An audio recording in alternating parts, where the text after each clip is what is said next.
was a Wednesday, hot day in Kampala, and I was invited to a wedding party. For that, you need specific attires for that, like traditional clothing. So I set myself to go to town to go and buy those attires. As we left for town, I thought about it. I said to myself, you know what, let me just go get a quick haircut. So we made a quick stop at the barber shop. Very good guy from Eritrea, very kind person. We had a good chat, awesome moment. But then I had to rush to town to go get my Ugandan traditional kanzu. Kanzu means the same thing, I believe, in Swahili. Maybe also the same thing in Lingala, which is the Democratic Republic of Congo's language.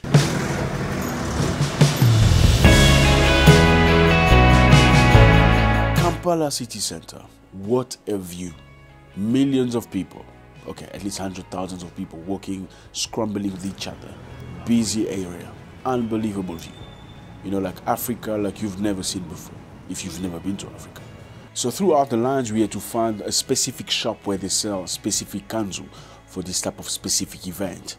And of course, as usual, I wanted just the best for myself. So we went to try and find the best.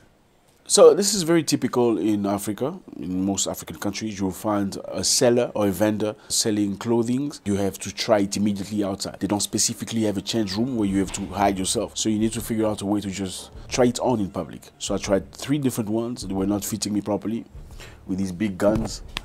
I had to find an appropriate kanzu, like bigger size, just weird. And we finally got what we were looking for. I wanted something clean. Even though it was my very first time to wear it, I wanted something specific, something that shows my character. We believe we found our kanzu, and I was excited. I was looking forward to this event. I knew it's going to be a bomb.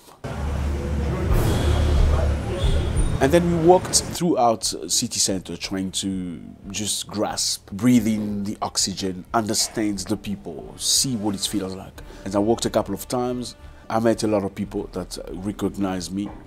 Many know me from the boxing, many know me from different other avenues. It is just great to really get this feeling. It's an amazing feeling. People coming to you, hi Zack, how you doing? Nice to see you. It's such a good time to see.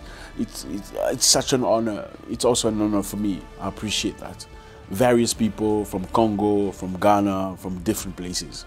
The market in Kampala is crazy. It's nuts. So many people. It's overwhelming. It truly is, even for an African person. You find like different avenues, you find markets underground, you could get lost. It's a labyrinth. You'll get lost. If you have nobody, no guide, good opportunity for thieves, especially if they can see that you don't belong there. But we were very prudent, very aware of what's happening. I just enjoyed this moment. Man, this is busy. The place is full. So many people from everywhere. Different cultures, different religions, you can see. Great. I went home happy. I had achieved what I was looking to do. I got my kanzu and I was looking forward to the event. Very next morning, we woke up early. Adrian came home early because this is a very good event. In fact, this is a traditional wedding. We had to go to the groom's house, get together, and then go to the bride's house. I had to rush and do my things, you know, as an African person. We are very late. But yeah, you know, it's Africa. In Africa, we're always late. Yeah, we're always late. Stop acting up. So I'm going to take a quick shower. You know the typical thing, they say we usually late. I don't know if it's truth, but yeah, we were kind of a little late this time. We're trying hard to get better. Okay, I'm ready. Let's go.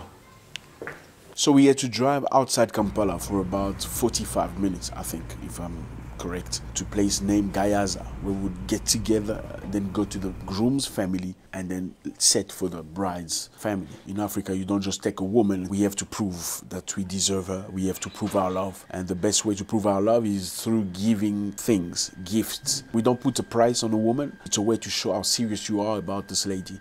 So you bring presents to the family, get their blessing before you sit together. And this is what this specific gentleman wanted to do. And then we met Joash, who was our groom of the day. Very well-kept gentleman, looking forward to do something very good. Him and his bride had been dating for 8 years, and they share two beautiful kids together. It's just very inspiring to see a young man really fulfill his promise. I'm sure he made promises. Like many other young men, don't do it. They will get you pregnant and just disappear. And seeing a man after being 8 years with a woman achieving this, it's just very inspiring, very respectable. So we went to Joash's house for a little bit to get together before we leave with his friends and family. And to my surprise, they accepted me as one of theirs. They really treated me with so much comfort, so much respect. They sat me down, they offered me a plate of food. Such an amazing feeling. In Uganda, you have, like most African countries, 3 sessions of wedding. You have the introduction. That's when you go meet the lady's parents. You go get introduced to the family as a future husband. So you become officially fiancé. Then you have the traditional wedding or the dowry, where you pay the cows. Hey, how are you? I'm okay. You okay? I'm okay. Good to see you. Good to see you. Champion, nice meeting you. Good to see you. Good Everything to is okay? All is good, all is good. So number 2 is where you pay whatever that's asked from you, which is a very common tradition in most African countries. You don't just take the lady and go with her. That's not how it works.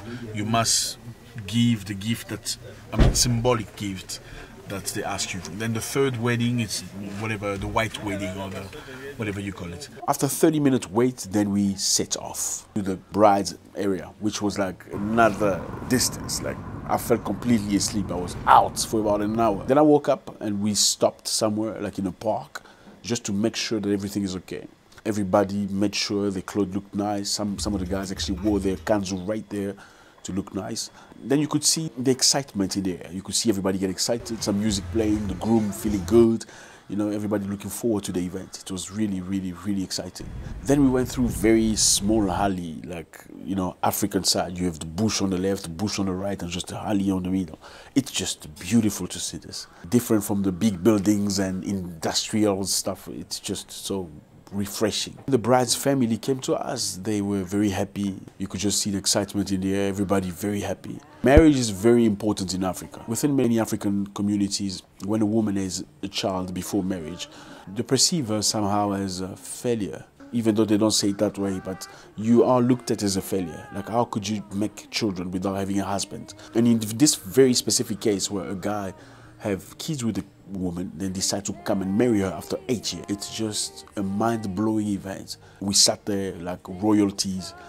They treated us appropriately with all the glitz and glamour that you could get in Uganda. We ate abundantly, like in any other African community. Food is never an issue. We don't look at those things. The happiness, the kindness, the dances. Then you got these 2 gentlemen talking to each other. One representing the man, the other one representing the woman. So basically, the man doesn't go speak to the woman's family by himself. He has a representative who talks on his behalf very kindly, like, we're here for your daughter. Our son wants your daughter. We are happy to have her in our family. So he plays like the middle ground. And what makes this even more exciting is the interaction between this man who represents the groom and the man that represents the lady.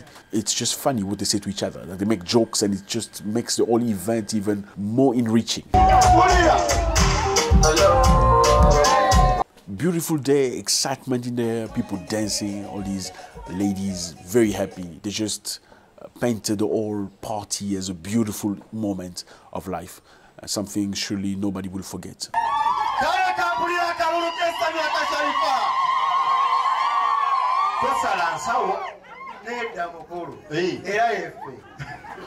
So on this event of introduction of Joash, we had to bring in the gift from the groom to the bride's family. He wasn't going to bring it by himself. Of course, his side of the family, which are sort of represented with an honor, we had to carry the gift to the bride's family. Then my kanzu was acting up because it's very long kanzu. It was very difficult to get. It was going through my legs and stuff, and I was just afraid that I might just fall in front of everybody. Just imagine a man weighing 180 kilograms falling over in front of people would be a scandalous moment. So I was very careful with that. So in this event, you see all the gifts put on the ground, and the ladies who are the aunties of the bride are there to represent the family. They receive the gift as a sign to show that we accept this gentleman in our family. What was touching for me also was facial expression of the bride. The happiness, the wow, the at last I've got this. I really, really enjoyed seeing that smile in her face, seeing the accomplishment of a dream. In Africa, marriage is a lot. It was a beautiful event, an awesome moment, which I will never forget. I am looking forward to having much more stuff like this. It's so much experience, so much blessing to be indulged into, so much diversity, so much happiness in the air, and I believe that's what everybody needs.